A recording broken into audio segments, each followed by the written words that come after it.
Wise people treasure knowledge, but the babbling of a fool invites disaster. The wealth of the rich is their fortress. The poverty of the poor is their destruction. The earnings of the godly enhance their lives, but evil people squander their money on sin. People who accept discipline are on the pathway to life, but those who ignore correction will go astray. Hiding hatred makes you a liar. Slandering others makes you a fool. Too much talk leads to sin. Be sensible and keep your mouth shut.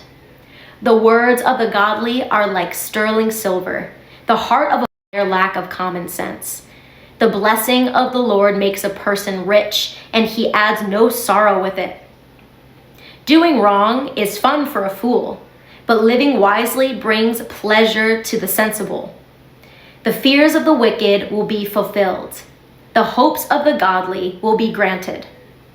When the storms of life come, the wicked are whirled away, but the godly have a lasting foundation. So one of the questions is, are you okay?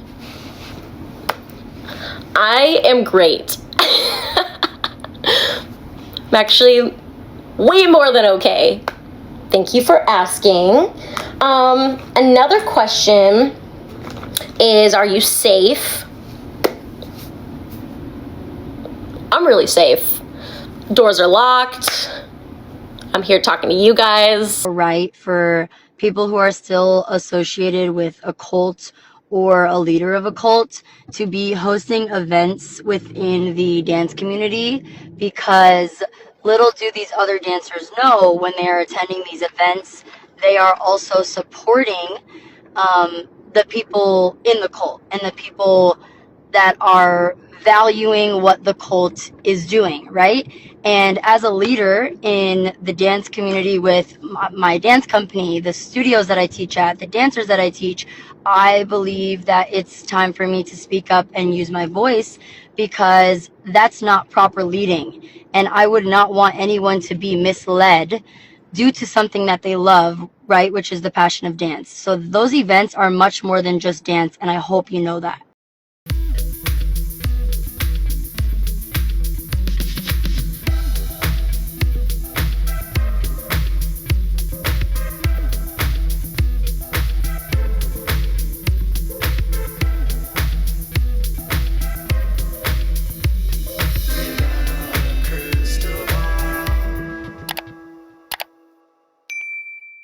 Hey friends, it's Katie from Without a Crystal Ball. Welcome back to my channel. It's Wednesday, May 1st, 2024. Last week, I let you guys know that there's a brand new docuseries coming out at the end of this month on Netflix called Dancing for the Devil, the 7M TikTok Cult.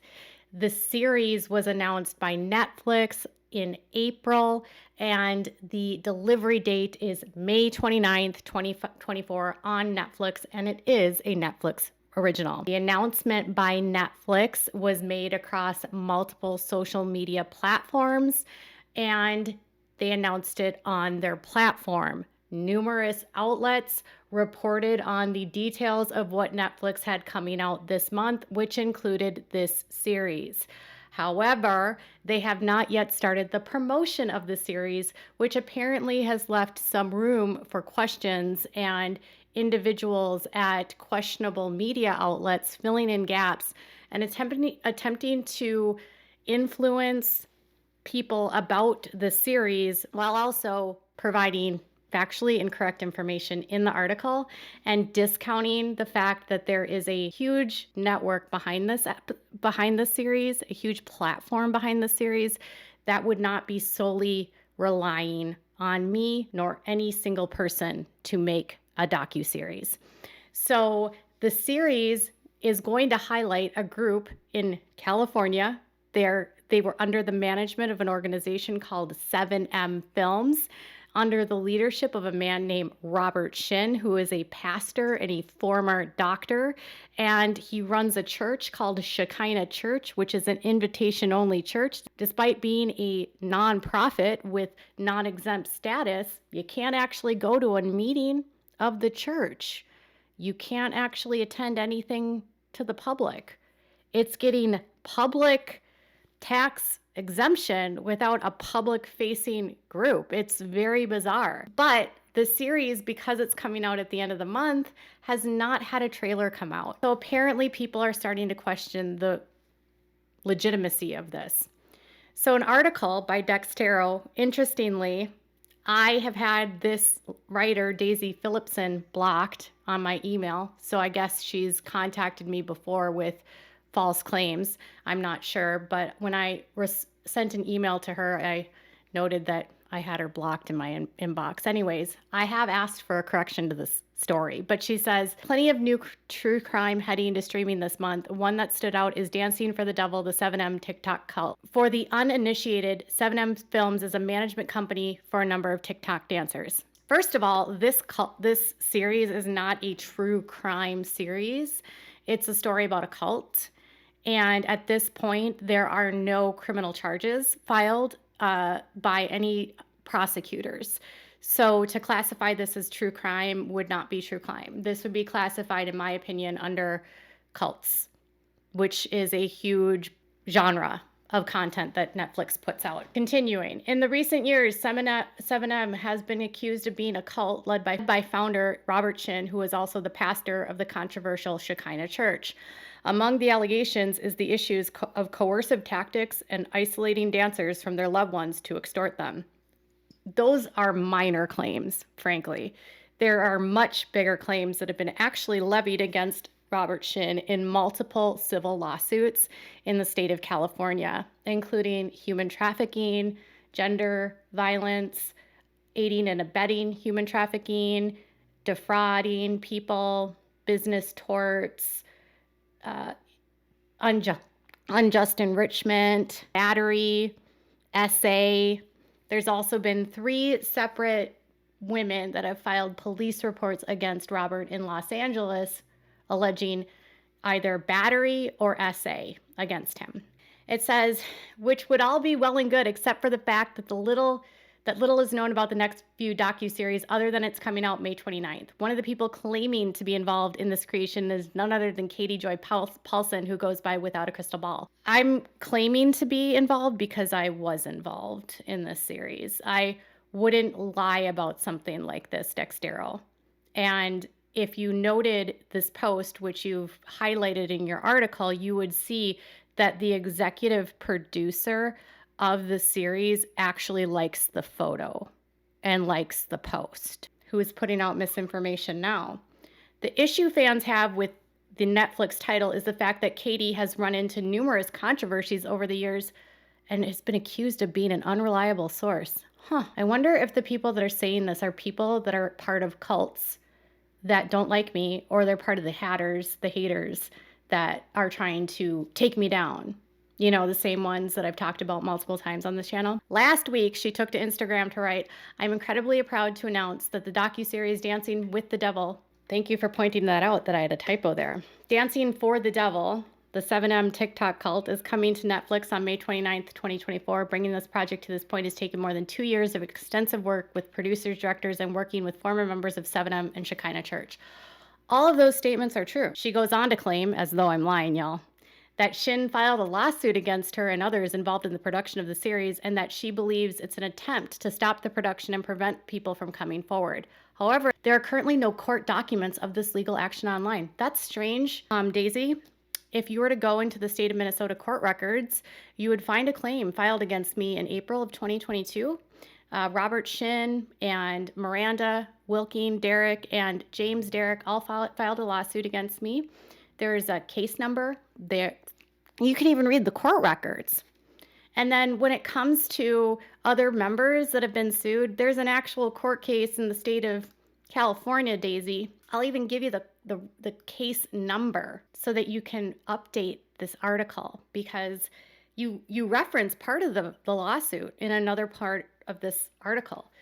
You wrote the case number is actually 22STCV34672, action filed in Los Angeles County Superior Court at the Stanley Mosque Courthouse. Robert Shin, along with numerous other parties, are suing multiple former bloggers, former members, people involved in the church. On top of that, multiple dancers that were in 7M filed a cross complaint as a part of this in the same lawsuit. That's so weird that there's nothing about this online, because I'm looking at it right now.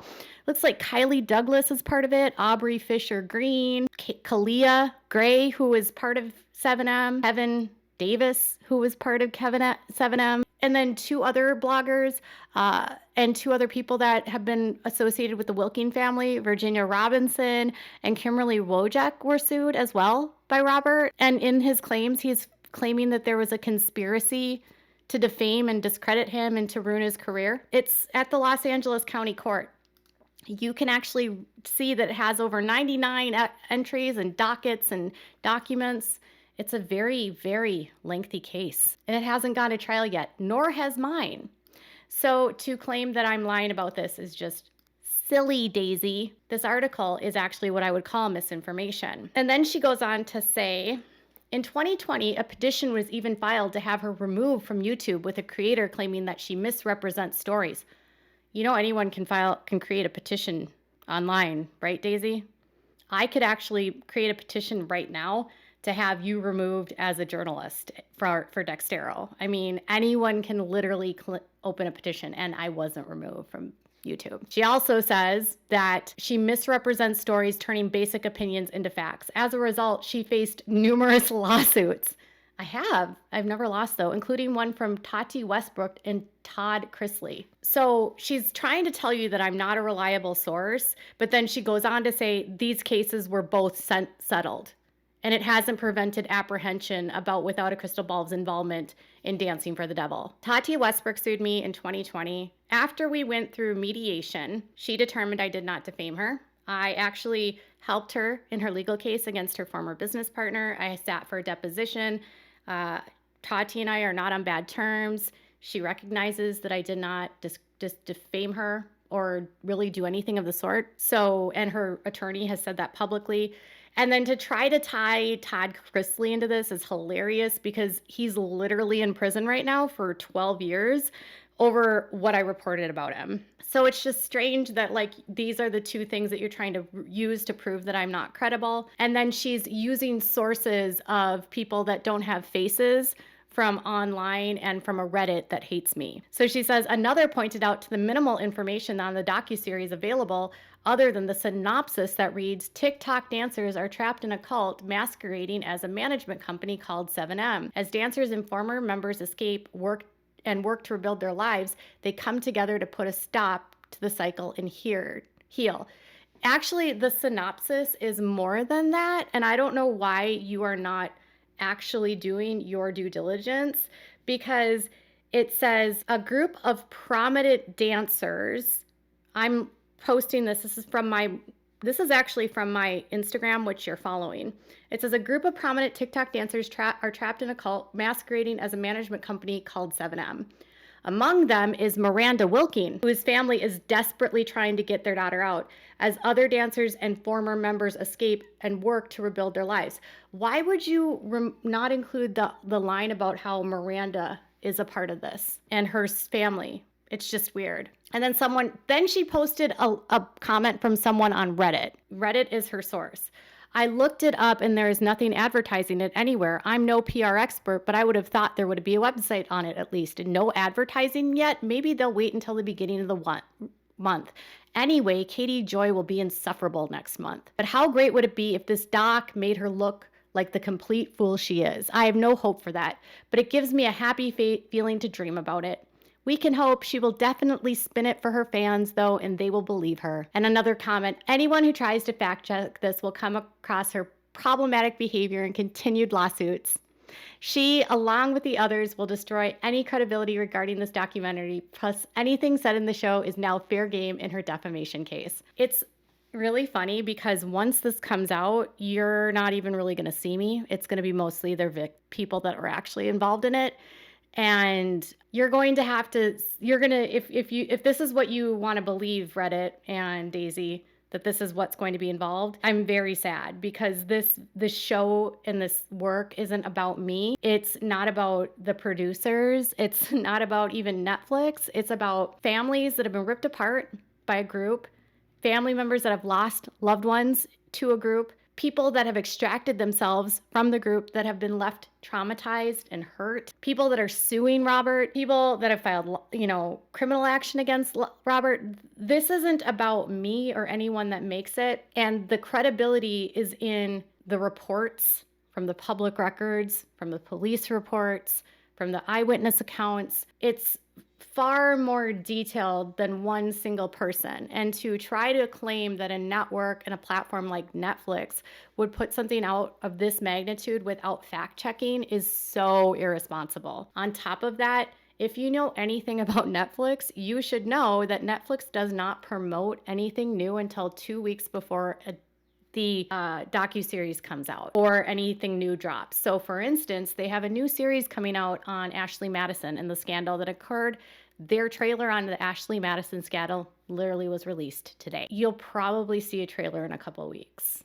That's how I understand it works at Netflix. But I don't know. I didn't ask them if that's what they're going to do. There also would not be a separate website for this production, because it wasn't a self-funded production. There was no crowdfunding that was needed. They didn't have to build up interest in it before it was created. A lot of docuseries that have websites are doing that because they either haven't found a distributor or they're crowdfunding and need money to finish the project. That was not necessary in this case. Now she's going to go into what explains this. And she goes into actually all these different claims, but then she defends that, 7M denies all of these allegations. Miranda denies all of these allegations. Then she says a new wave of individuals associated with 7M dancers came forward to voice their concerns about their loved ones were part of the cult. Then in March 2023, news surfaced that a group of former dancers filed a complaint against the company, its founder, and the Shekinah Church, accusing Shin of taking advantage of his followers. That's actually not what the lawsuit is. That taking advantage of your followers isn't an actual civil claim. But he's accused, there's like 53 counts in that lawsuit. I don't know how many counterclaims are actually moving to trial, but the original complaint had like 53 counts. And human trafficking, gender violence, sexual battery, gender discrimination. One of the allegations was that by a former member was that when she tried to leave the group, Robert Shin's wife allegedly beat her for a half an hour in May of 2022. That's in this lawsuit. Kylie Douglas is in this lawsuit claiming that Robert Shin battered her sexually.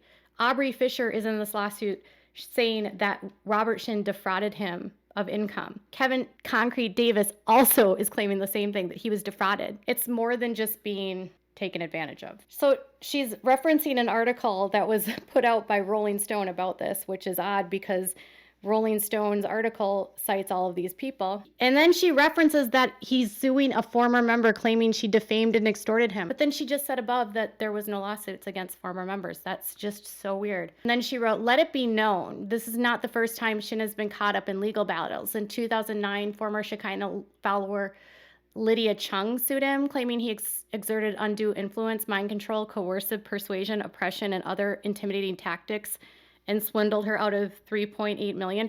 Actually, her claim was that he swindled her out of $4.2 or $4.3 million. And then, although the judge ultimately decided to rule in Shin's favor, the more recent allegations brought renewed attention to the 2009 case, offering a fresh perspective on his past legal troubles. As for Netflix upcoming docuseries, there's no trailer and will still be several weeks away from its release. Whether Katie Joy's alleged involvement will have an impact on it is yet to be seen, but clearly there are still many questions about this bizarre and ongoing case. I just want to be clear that I was involved in this. Everything that I've put out about this is what I can say, and I cannot say everything. Like, I literally can't tell you everything about what happened. I can't tell you who's involved. I can't tell you what you're going to see. I wouldn't go on record and say that I was involved in something that I wasn't. When I did an announcement a couple weeks ago, like last week, I tagged people that were involved in this, and they literally commented. I tagged WVE Entertainment, Dirty Robber, who's the production company, Jess, myself, and I, Jessica Acevedo, who is the executive producer. She actually liked the post. I also tagged Tim Milgram, who was a producer on the series, and Tim wrote, "It's about damn time" on this. So if I'm not involved and I'm tagging Tim as a producer, why would Tim respond? And also, why would Jessica respond if she's the executive producer that works for WV Entertainment? These people would not respond if I wasn't involved. And if I was not involved, I would probably be getting sued for saying that I was involved when I'm not. And I haven't been because I was involved. I'm not a huge part of this. I wasn't a producer of this. I said I helped from the inception and I helped bring this to fruition, and I did work on the archives and I helped them back check and go through tons of records. You know how much work was done on this project? Tons. And at the end of the day, the work that was done on this situation was done because victims in this situation deserve to have their voice heard. People that have been victimized by this group or claim to be victims have stories that are heart-wrenching, that are beyond what you read in headlines. Hearing from someone's voice in their own words what they experienced is way different than actually reading an article or a court record. When you uncover and unravel the decades of what's been going on with this group, you will see clearly that the people that are in this series, and I'm not telling you who is, deserve to be heard. Families that have been ripped apart deserve to be reunited and have their family members removed so that they are not under this influence. And more importantly, this group should not be allowed to try to recruit new members of dancers in this community, which is what Kylie said in the very beginning of this video. Kylie Douglas, that end clip I showed you was Kylie Douglas, who is suing Robert Shin for sexual battery. And she said she wants to make it known that you shouldn't be promoting events and inviting dancers in the community to events when you are still involved with an alleged cult leader. Kylie was in the group. She knows all about it. And her claims in the lawsuit are heartbreaking. Kylie has a voice. So do the Wilkins. A lot of people have talked about this. And just because this writer apparently doesn't like me, which is fine, doesn't take away from the victim. So I would hope that whoever wrote this would actually verify that there is a lawsuit filed against me in Minnesota. I have no reason to lie about that. It's been very expensive. There's a lawsuit filed against him in California. It's part of the claims that he filed against the former member for defamation. She countersued him along with the dancers, for crying out loud. I think the only one that's actually putting out misinformation about this is Reddit and this journalist. And again, it's not about me. It's about the victims. And when you guys see the trailer, you'll understand completely. When you watch it, you'll understand. And for now, I am not lying. I was involved, and production people wouldn't be liking my posts if I was lying. So I emailed Daisy to have her retract some of these claims, but she probably won't respond. So this is me formally correcting the story. All right, you guys, tell me what your thoughts are in the comments below. Make sure to give this video a thumbs up. Make sure to subscribe to my channel if you haven't subscribed, and click on the bell so you never miss a video. Bye, guys.